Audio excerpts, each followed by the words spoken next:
Nenmara block panchayat നിർമ്മിച്ച സൗരോർജ്ജ പദ്ധതിയും തൊഴിലുറപ്പ് പദ്ധതി കെട്ടിടവും ഉദ്ഘാടനം ചെയ്തു. കെ രാധാകൃഷ്ണൻ എം.പി ഉദ്ഘാടനം നിർവഹിച്ചു.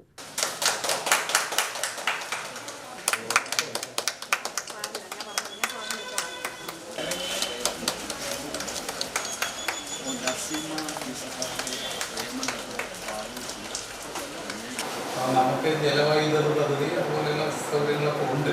പോരാ, വേസ്റ്റായി പോകുന്നതാണ് സൗരോർജ്ജം. അത് ഏറ്റവും ഫലപ്രദമായിട്ട് ഉപയോഗിക്കാൻ നമുക്ക് സൂര്യയിൽ കിട്ടുന്ന എനർജി ഉപയോഗിച്ചുകൊണ്ട് നമ്മുടെ ആവശ്യത്തിലുള്ള എനർജി ഉൽപ്പാദിപ്പിക്കുക എന്നുള്ളതാണ് സൗരോർജ്ജ പദ്ധതിയുടെ ആദ്യ ലക്ഷ്യം.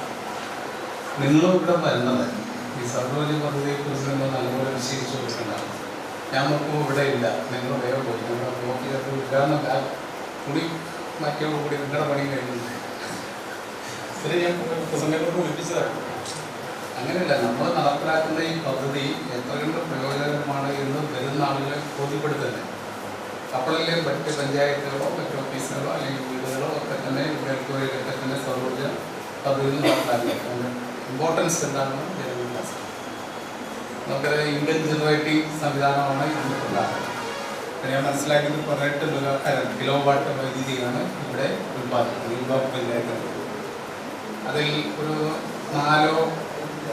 4 കിലോ വാട്ട് വൈദ്യുതി, 1 കിലോ വാട്ട് 4 യൂണിറ്റ്. ഇവിടെ എത്ര യൂണിറ്റ് വേണ്ടി വരും ബ്ലോക്ക് പഞ്ചായത്ത്? 20-30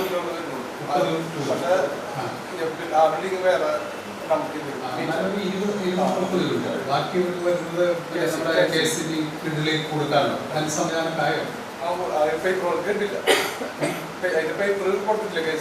പെട്ടെന്ന് KCBയിലേക്ക് അധികം വരുന്ന ഊർജ്ജം നമുക്ക് ഫീൽഡിലേക്ക് കൊടുക്കാം. അപ്പം പഞ്ചായത്തിനൊരു നിശ്ചിത വരുമാനമായി മാറും. ഇത് നമ്മുടെ എല്ലാ ഓഫീസുകളിലാണ്, നമ്മുടെ വീടുകളിലാണ്. നേരത്തെ ഞാൻ മന്ത്രിയായിരിക്കുന്ന സമയത്ത് നമ്മുടെ സംസ്ഥാനം ആദ്യമായിട്ടാണ് ഇന്ത്യൻ ജനറേറ്റീവ് സംവിധാനത്തിലേക്ക് നമ്മുടെ ഈ സൗരോർജ്ജ പദ്ധതിയും മാറ്റി തീർക്കാൻ തീരുമാനിച്ചത്. കെ ബാബു MLA അധ്യക്ഷത വഹിച്ചു. Block panchayat president C. Leelamani, block panchayat vice president Sreeja Rajeev, Nenmara panchayat vice president C. Prakashan, A. Rajan, PH Saithalikutty, Premalatha, Naseema Ishaq, Rinesh തുടങ്ങിയവർ പ്രസംഗിച്ചു. UTV news, Palakkad.